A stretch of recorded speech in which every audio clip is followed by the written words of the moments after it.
महत्त्वाची बातमी, मालवणमधील राजकोट किल्ल्यावर आता पोलीस बंदोबस्त वाढवण्यात आलाय। कालच्या राड्यानंतर आता पोलीस बंदोबस्त वाढवलेला आहे। राणे आणि ठाकरे समर्थक जे आहेत ते आमने सामने आलेले होते आणि मोठा राडा काल पाहायला मिळालेला होता आणि त्याच्यानंतर आता या किल्ल्याच्या परिसरामध्ये पोलिसांचा मोठा बंदोबस्त आता तैनात करण्यात आलाय। मनोज लेले आमचे प्रतिनिधी आमच्या सोबत आहेत। मनोज, सध्याची स्थिती काय? वृषाली, नक्कीच मी राजकोट किल्ल्याच्या बाहेर उभा आहे आणि या ठिकाणी तब्बल 30 पोलीस कर्मचाऱ्यांचा बंदोबस्त रात्रीपासून तैनात करण्यात आलेला पाहायला मिळतो आहे।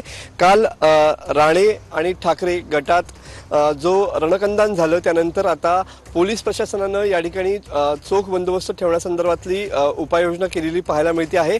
काल रात्रीपासूनच या ठिकाणी 30 पोलिसांचा फौजफाटा जो आहे तो राजकोट परिसरामध्ये या ठिकाणी ठेवण्यात आलेला पाहायला मिळतो आहे।